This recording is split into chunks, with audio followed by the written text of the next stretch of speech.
لوگوں نے عرض کیا یا رسول اللہ وہ ایک شخص کون ہوگا جو 1000 میں سے بچا رہے گا؟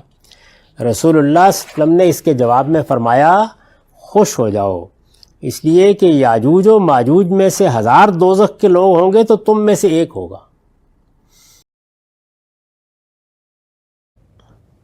السلام علیکم۔ جی وعلیکم السلام۔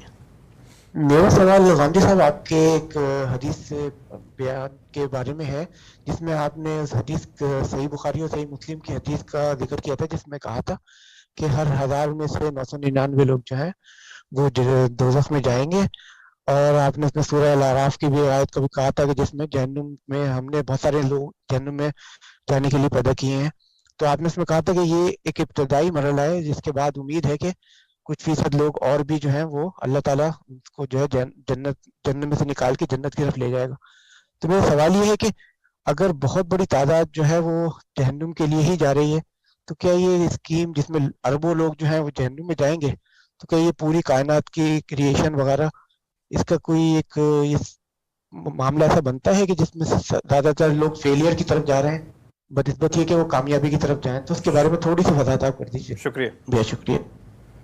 اللہ تعالیٰ نے ایک امتحان برپا کیا ہے اور یہ بتا دیا تھا ابتدائی میں کہ مجھے تو اپنی جنت کے لیے لوگ چاہیے، اگر تم سب کے سب آ جاؤ تو کیا کہنے ہیں، میری جنت تو ارضھا کارض السماوات والارض ہے، یعنی ان 6 کی 6 دنیاؤں کو ملا دیا جائے تو اتنی بڑی ہے، تو اس میں کوئی کمی نہیں۔ لیکن اگر تم منتخب نہیں ہوتے تو اللہ تعالیٰ نے فرمایا کہ مجھے کوئی پرواہ نہیں ہے اس کی، میرے لیے 10 بھی منتخب ہو جائیں تو کافی ہے۔ تو اس لیے اس زاویے سے دیکھیے تو یہ انسانوں کا کام ہے کہ وہ اپنے آپ کو اس کا اہل ثابت کریں۔ باقی یہ بات میں نے بتائی بھی ہے اور قرآن کے اشارات سے بھی معلوم ہوتی ہے کہ اس طرح کی تمام چیزیں پہلے مرحلے کی ہیں، یعنی میرٹ پر کون لوگ منتخب ہوں گے وہ بہت کم ہوں گے، یہی معلوم ہوتا ہے۔ اس کے بعد اللہ کے عفو و درگزر کی ابتدا ہوتی ہے، اس کی کوئی حد نہیں ہے، وہ ہم نہیں کہہ سکتے۔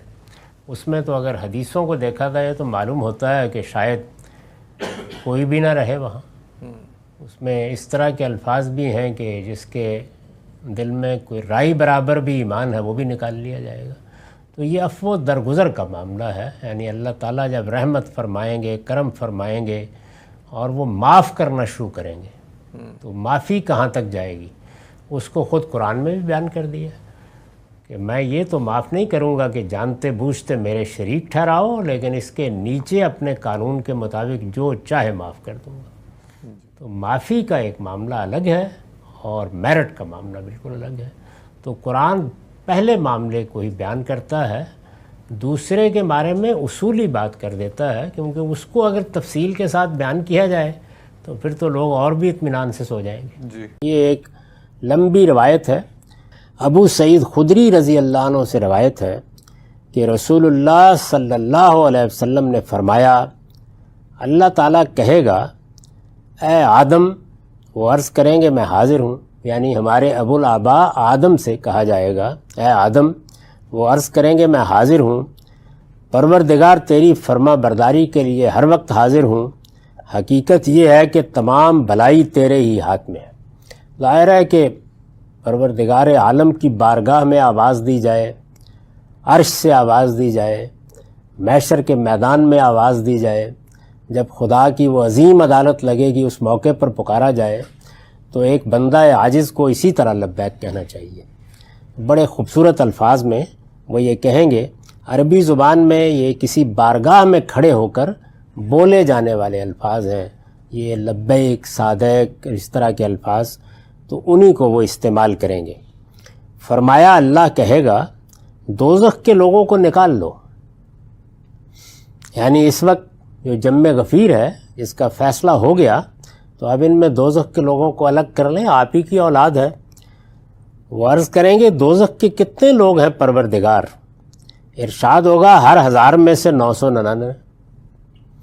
قرآن مجید میں بھی یہی ہے نا کہ ہم نے زیادہ لوگوں کو جہنمی کے لیے پیدا کیا ہے، تو وہ بھی نتیجے کا بیان ہے کہ اصل میں تخلیق کا مقصد تو یہ نہیں تھا، پیش نظر تو یہ تھا کہ لوگ جنت کے سزاوار ہوں، جنت کو آباد کریں، نفوس زکیہ کی حیثیت سے جنت میں جائیں، لیکن زیادہ لوگوں نے بدقسمتی سے ابلیس کی پیروی کی اور اسی کے مستحق ہوئے۔ ارشاد ہوگا ہر 1000 میں سے 999۔ نبی صلی اللہ علیہ وسلم نے فرمایا یہ وہی وقت ہوگا، یعنی یہ ابتدائی فیصلے کا وقت ہے، یہ وہی وقت ہوگا کہ بچے بوڑھے ہو جائیں گے اور ہر حمل والی اپنا حمل ڈال دے گی اور تم لوگوں کو مدہوش دیکھو گے حالانکہ وہ مدہوش نہیں ہوں گے۔ یہ قرآن کا حوالہ دیا۔ قرآن مجید میں یہ وقت کیا ہوگا، کیا صورت پیدا ہوگی، بالکل ابتدا میں یہ ارشاد فرمایا جائے گا، بلکہ اللہ کا عذاب ہی کچھ ایسا سخت ہوگا۔ ابو سعید خدری کہتے ہیں کہ آپ کی یہ بات سن کر سب مسلمان رونے لگے۔ ظاہر ہے کہ ہر ایک کے اوپر خوف طاری ہوگا کہ 1000 میں جب ایک ہی بچے گا جنت کے لیے تو پھر تو بڑا مشکل معاملہ ہو گیا، آسان نہیں ہے۔ اس پر رسول اللہ صلی اللہ علیہ وسلم نے فرمایا میانہ روی اختیار کرو اور راہ راست پر رہو، یعنی یہ کوئی مشکل بازی نہیں ہے۔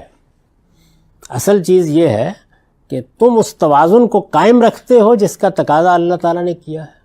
تم سے کوئی ایکسٹریم تقاضے نہیں کیے گئے۔ اپنے اوپر نگاہ رکھو اور دیکھتے رہو کہ تم کیا کرتے ہو۔ قاربو و سددو، یہ الفاظ اور روایتوں میں بھی آئے ہیں اور ایک مذہبی آدمی کے رویے کی تصحیح کے لیے آتے ہیں، چونکہ یہ ہوتا ہے بعض اوقات کہ جس وقت آپ اللہ کی طرف متوجہ ہوتے ہیں تو دنیا کی طرف نگاہ نہیں پڑتی، اور دنیا کی طرف متوجہ ہوتے ہیں تو بارہا اللہ تعالیٰ کو بالکل ہی فراموش کر دیتے ہیں۔ ان کے درمیان میں ایک سدید سچی صراط مستقیم، اس پر رہنا چاہیے، اور وہ راہ کیا ہے؟ اللہ تطغوا فی المیزان، یعنی اللہ نے جو میزان ٹھہرا دی ہے عمل میں بھی علم میں بھی، اس پر قائم رہو۔ تو حضور نے فرمایا، تسلی دی کہ اس پر قائم رہو۔ یہ اس لیے ہوگا کہ ہر نبوت سے پہلے ایک جاہلیت کا زمانہ رہا ہے، یعنی اللہ تعالیٰ کے پیغمبر نے ان کو تسلی دی کہ اصل میں انسانوں کے ساتھ معاملہ یہ نہیں ہے کہ جیسے تمہیں ایک پیغمبر کا زمانہ میسر ہے، اللہ کا پیغمبر تمہارے درمیان موجود ہے، اللہ کے پیغمبر کو تم دیکھ رہے ہو اور تمہاری آنکھیں اس سے ٹھنڈی ہوتی ہیں، تمہارے لیے ایمان لانے، نعمتیں پانے، اللہ کے دین پر عمل کرنے کا ایک بہترین موقع میسر ہے۔ اس لیے تمہیں تعجب ہو رہا ہے کہ اتنے لوگ کیسے ہوں گے، یعنی یہاں پر تو اللہ نے ہمیں توفیق دی۔ تو فرمایا کہ اس لیے ہوگا کہ ہر نبوت سے پہلے ایک جاہلیت کا زمانہ رہا ہے۔ فرمایا سو یہ لوگ انہی میں سے لیے جائیں گے، یعنی وہ جاہلیت کا زمانہ ہے کہ جس میں انسان کے پاس وہ قندیل نہیں ہوتی جو پیغمبر آ کے ہاتھ میں پکڑا دیتے ہیں۔ اس میں بڑا اندیشہ ہوتا ہے اس کا کہ انسان اپنی فطرت کی روشنی کو نہ پہچان سکے اور نتیجے کے طور پر ایسی چیزیں اختیار کر لے کہ جو اللہ تعالیٰ کے ہاں اس کو جنت سے دور لے جانے والی ہوں۔ سو یہ لوگ انہی میں سے لیے جائیں گے۔ پھر اگر گنتی پوری ہو گئی تو ٹھیک، یعنی اللہ تعالیٰ نے جو اپنی جہنم بنا رکھی ہوئی ہے وہ بہرحال بھرے گی تو صحیح، تو وہ گنتی پوری ہو گئی تو ٹھیک، ورنہ منافقین سے پوری کی جائے گی۔ یعنی ادھر بھی ایک قوم پوری کی پوری موجود ہے، خود تمہارے اندر بھی وہ لوگ موجود ہیں کہ جنہوں نے اگرچہ بظاہر ایمان قبول کیا ہے لیکن باطن میں اللہ کے دشمن ہیں، اللہ کے رسولوں کے دشمن ہیں۔ لوگوں نے عرض کیا یا رسول اللہ وہ ایک شخص کون ہوگا جو 1000 میں سے بچا رہے گا؟ رسول اللہ صلی اللہ علیہ وسلم نے اس کے جواب میں فرمایا خوش ہو جاؤ، اس لیے کہ یاجوج و ماجوج میں سے 1000 دوزخ کے لوگ ہوں گے تو تم میں سے ایک ہوگا، یعنی وہی جن لوگوں کو پیغمبروں کی ہدایت ایک لمبے عرصے تک، جس کو آپ نے فرمایا نا کہ جاہلیت کا ایک زمانہ آ جاتا ہے، تو وہ یاجوج و ماجوج کے لیے، یافس کی اولاد کے لیے صدیوں پر محیط ہے، تم میں سے ایک ہوگا۔ پھر فرمایا تم 2 ایسی قوموں کے ساتھ ہوں گے کہ وہ جس کے ساتھ مل جائیں اس کی تعداد بڑھا دیتی ہیں، یعنی یاجوج ماجوج اور آدم و ابلیس کی اولاد میں سے ہلاک ہونے والے۔ یعنی ایک طرف تو یہ لوگ ہیں کہ جن کی طرف پیغمبر آئے، جنہوں نے پیغمبروں کی ہدایت کو براہ راست سنا، ایک لمبے عرصے تک جن کو یہ ہدایت میسر رہی، کتابیں ان کے پاس رہیں، ان کو اللہ تعالیٰ کا پیغام براہ راست پہنچا، ایک طرف وہ لوگ ہوں گے، اور دوسری جانب آدم و ابلیس کی اولاد میں سے ہلاک ہونے والے اور یاجوج ماجوج کے جو ایک لمبے عرصے سے نبوت سے محروم ہیں۔ اس ذات کی قسم جس کے ہاتھ میں میری جان ہے، مجھے امید ہے کہ تم جنت والوں میں چوتھائی ہوگے۔ یہ اب رسالت مآب صلی اللہ علیہ وسلم اس وقت کے مسلمانوں کی حالت دیکھ کر یا یہ توقع کر کے کہ میری دعوت پہنچ گئی، میرا پیغام پہنچ گیا، تو یہ امید کر رہے ہیں کہ 1/4 تو تم ضرور جنت میں چلے جاؤ گے، یعنی جو لوگ جنت میں جائیں گے ان کے 1/4۔ اس ذات کی قسم جس کے قبضے میں میری جان ہے، مجھے امید ہے کہ تم، ہم نے یہ سنا تو اللہ کا شکر ادا کیا اور تکبیر بلند کی۔ فرمایا اس ذات کی قسم جس کے قبضے میں میری جان ہے، مجھے امید ہے کہ تم جنت والوں میں 1/3 ہوگے۔ فرمایا کہ نہیں، میں تو اس سے بھی زیادہ توقع رکھتا ہوں۔ ہم نے پھر شکر ادا کیا اور اللہ اکبر کہا۔ نبی صلی اللہ علیہ وسلم نے پھر فرمایا اس ذات کی قسم جس کے قبضے میں میری جان ہے، مجھے امید ہے کہ تم جنت والوں میں آدھے ہوگے۔ یہ اس وقت کے لحاظ سے نہیں ہے، اس لیے کہ اس وقت تو تم امتوں میں ایسے ہو جیسے کالے بیل کی کھال میں ایک سفید بال یا وہ خط جو گدھے کے اگلے پاؤں میں ہوتا ہے۔ یعنی اس وقت تو ایک قلیل تعداد ہے، چند 100 ہیں، یہ اس زمانے کی باتیں ہیں، لیکن میرے دین کو فروغ حاصل ہوگا، لوگ اس کو مانیں گے اور پھر کروڑوں کی تعداد میں نسلاً بعد نسلاً آئیں گے تو یہ نسبت قائم ہو جائے گی۔ اس میں بہت سے سوالات ہیں، یہ روایت بہت سے سوالات پیدا کرتی ہے جن کی وضاحت کی ضرورت ہے، وہ آپ دیکھ لیجئے۔ پہلی چیز تو یہ ہے کہ جب اللہ تعالیٰ پہلے مرحلے میں، یہ میں نے بیان کیا ہے کہ یہ 2 مراحل ہیں، یہ حدیثوں سے بھی معلوم ہوتا ہے، قرآن مجید کے اشارات بھی یہی ہیں، 2 مراحل ہیں۔ ایک مرحلہ وہ ہے جس میں استحقاق کی بنیاد پر فیصلہ ہو جائے گا۔ استحقاق کی بنیاد کا مطلب کیا؟ یعنی میرٹ پر کون لوگ ہیں کہ جو جنت کے لیے منتخب ہیں اور کون لوگ ہیں جہنم کے لیے منتخب ہیں۔ ابھی درگزر عذر سننے، بات کرنے کا کوئی موقع نہیں۔ پہلا فیصلہ ہے، یعنی جب حشر کا میدان گرم ہوگا تو اعمال نامے سامنے آ جائیں گے، اور اس میں قرآن مجید بھی یہی تصویر کھینچتا ہے کہ جو دائیں والے ہیں ان کے ہاتھ میں بھی ان کا نامہ اعمال پکڑا دیا جائے گا، جو بائیں والے ہیں ان کے ہاتھ میں بھی ان کا پکڑا دیا جائے گا۔ تو یہ پہلے مرحلے کا معاملہ ہے۔ اس میں سارے فیصلے کی بنیاد یہ ہے کہ جو کچھ بھی کسر و جبر ہونا تھا اس کے نتیجے میں اللہ تعالیٰ کا فیصلہ ان اصولوں کی بنیاد پر کیا ہے جو قرآن مجید میں بیان ہوئے کہ یہاں پہ ہم فیصلہ کر دیں گے۔ تو اس میں یہ بات زیر بحث آئی تھی کہ آدم سے کہا جائے گا کہ یہ تمہاری اولاد ہے، تو اب آپ کر لیں الگ، لوگوں کے ہاتھ میں نامہ اعمال تم نے پکڑا دیے ہیں۔ تو وہ تھوڑے سے سراسیمہ ہو کر یہ کہیں گے کہ پروردگار کتنے ہیں، یعنی دوزخ کے کتنے ہیں؟ تو وہاں یہ کہا تھا کہ ہر 1000 میں سے 999 دوزخ کے لیے منتخب ہوئے ہیں۔ یعنی پہلا جو معاملہ ہے وہ یہی ہے، ایسا ہی ہوگا۔ اتنی بڑی تعداد ہے کہ جس نے حق کو قبول نہیں کیا، حق کے سچے طالب نہیں بنے، اس کے تقاضے پورے نہیں کیے، یا اگر مانا ہے تو اپنی خواہشات کے اسیر ہو کر مانا ہے، تو پہلا فیصلہ تو یہی ہونا چاہیے، وہ سامنے آ جائے گا اس موقع کے اوپر۔ تو اس کے اوپر میں نے لکھا ہے کہ یہ اسی طرح کا اسلوب ہے جس طرح ہم کہتے ہیں کہ فلاں معاملے میں 1/1000 لوگ بھی صحیح رویہ اختیار کرنے کے لیے آمادہ نہیں ہوئے، یعنی گویا اس موقع کے اوپر جو نتیجہ ہے اس کو سامنے رکھ کر یہ انداز اختیار کیا جاتا ہے۔ قرآن کی سورہ اعراف میں بھی تنبیہ اور تحدید کے ایک موقع پر فرمایا ہے وَلَقَدْ ذَرَأْنَا لِجَهَنَّمَ كَثِيرًا مِنَ الْجِنِّ وَالْإِنسِ، جنوں اور انسانوں میں سے بہتوں کو ہم نے جہنمی کے لیے پیدا کیا ہے۔ مدعا یہ ہے کہ جنت کے لیے بہت کم لوگ منتخب ہو سکیں گے، زیادہ تعداد انہی لوگوں کی ہوگی جو حساب کے بعد پہلے مرحلے میں دوزخی کے مستحق قرار پائیں گے۔ یعنی پہلی جو تقسیم ہے یا پہلا فیصلہ ہے اس میں زیادہ تعداد، بہت بڑی تعداد، یعنی 1/1000 کی نسبت گویا کہہ لیجئے، یہ اہل دوزخی کے معاملے میں ہوگی۔ اس کے بعد ایک دوسرا پہلو یہ تھا کہ رسول اللہ صلی اللہ علیہ وسلم نے فرمایا، یعنی مسلمان ظاہر ہے کہ یہ دیکھ کر رونے لگے، تو رسول اللہ صلی اللہ علیہ وسلم نے کچھ نصیحت فرمائی اور یہ کہا کہ میانہ روی اختیار کرو، راہ راست پر رہو، اور پھر وجہ بتائی کہ کیوں اتنی بڑی تعداد ہوگی۔ تو آپ نے فرمایا کہ اصل میں ہر زمانے میں پیغمبر تو موجود نہیں رہتے، فطرت کے زمانے آ جاتے ہیں، جاہلیت کے زمانے آ جاتے ہیں، تو لوگوں کو براہ راست تنبیہ نہیں ہوتی۔ ہم اپنی آنکھوں سے یہی دیکھتے ہیں کہ جن جگہوں تک پیغمبروں کی براہ راست دعوت نہیں پہنچی وہاں لوگ جو ماں باپ نے بتا دیا اس کے اوپر عمل پیرا رہتے ہیں۔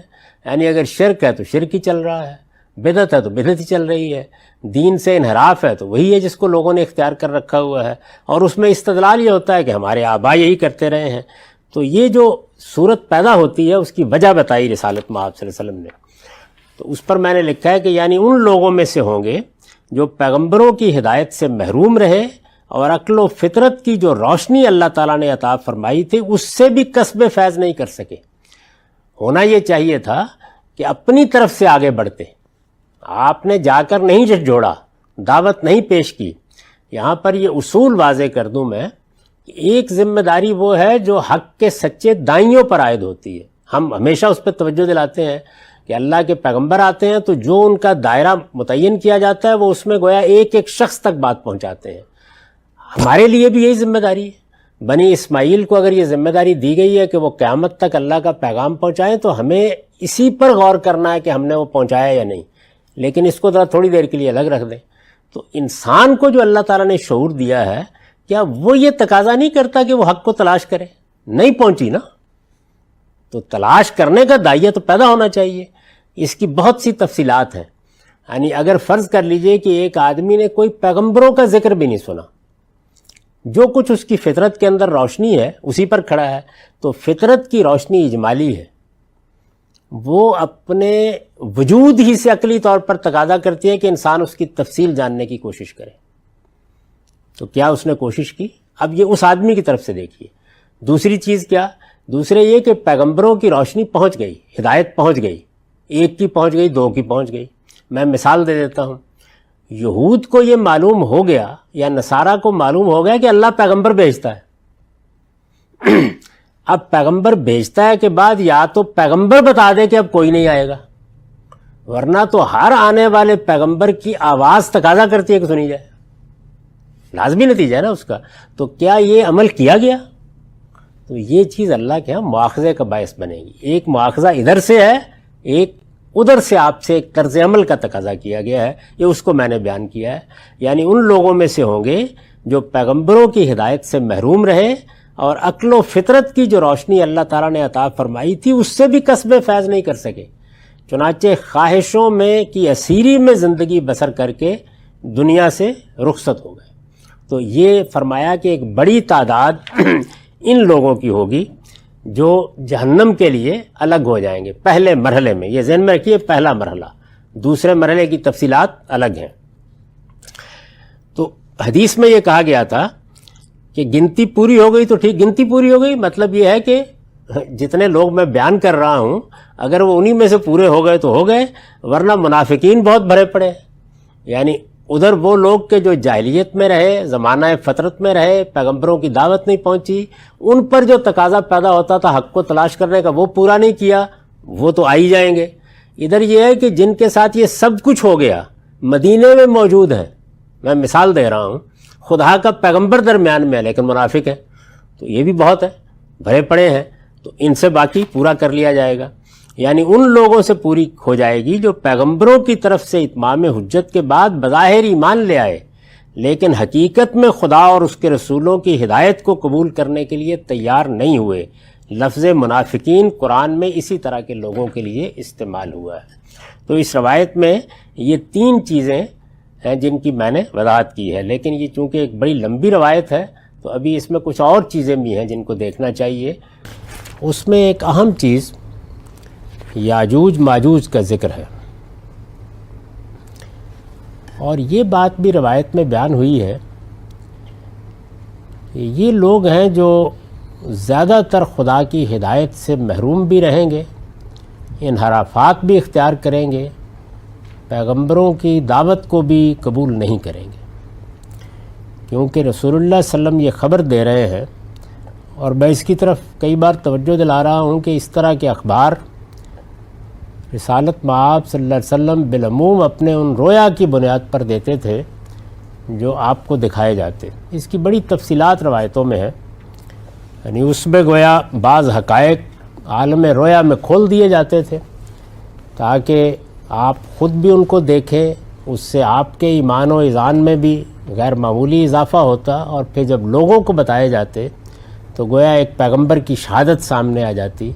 انسان کا یہ معاملہ ہے کہ وہ جس چیز پر ایمان رکھتا ہے اب وہ چیز سامنے کی تو ہے نہیں، یعنی یوں نہیں ہے کہ اس دنیا سے متعلق یہ اطلاع دے دی گئی ہے کہ اس دنیا میں جس میں ہم رہ رہے ہیں یہ زمین کا ٹکڑا یا یہ زمین کا سیارہ یہ کس کے گرد گھوم رہا ہے اور موسم کیسے پیدا ہو رہے ہیں۔ ایک ایسی اطلاع دی جا رہی ہے کہ ابھی ہمارے سامنے نہیں ہے۔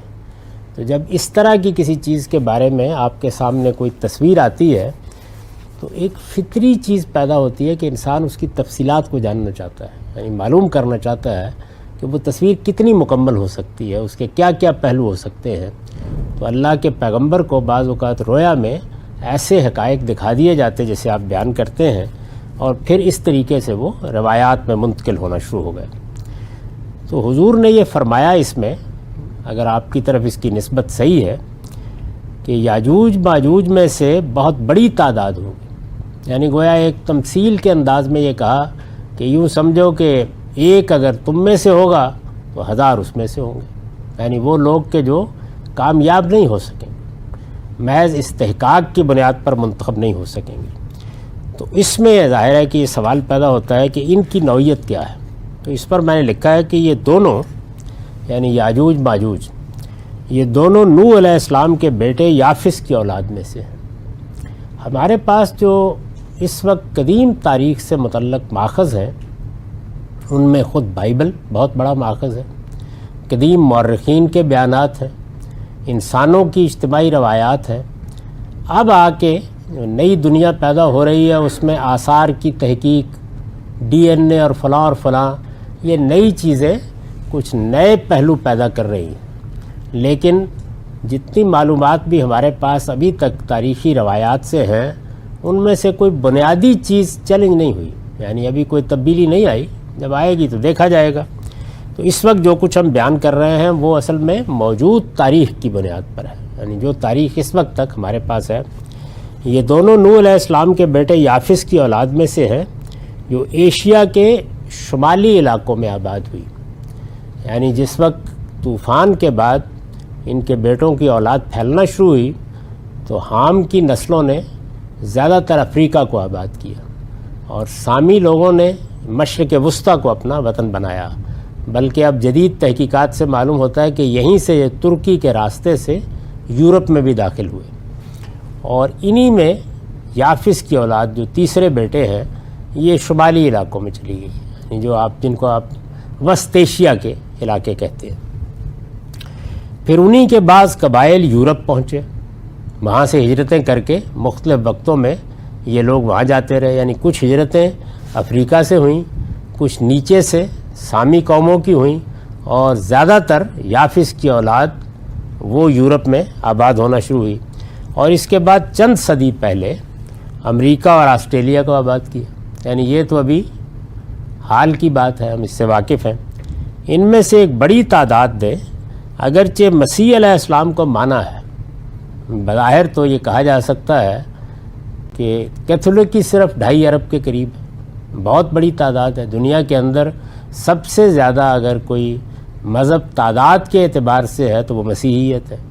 تو اتنی بڑی تعداد نے اللہ کے ایک بڑے جلیل القدر پیغمبر مسیح علیہ السلام کو مانا ہے، لیکن خدا کے پیغمبر کی حیثیت سے نہیں مانا، یعنی جس حیثیت سے وہ آئے تھے وہ تو اس لیے آئے تھے نا کہ خدا کا پیغام پہنچائیں۔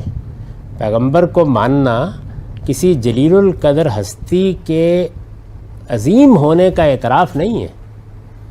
ہمارے ہاں بھی بہت بڑی بحث، فضائل کی بحث شروع ہو جاتی ہے، اصل میں تو یہ ماننا ہے کہ یہ خدا کا پیغام لے کے آئے ہیں، تو پیغام کیا ہے اس سے کوئی دلچسپی نہیں، مانا ہے لیکن خدا کے پیغمبر کی حیثیت سے نہیں بلکہ اس کے بیٹے اور جسدی ظہور کی حیثیت سے مانا ہے۔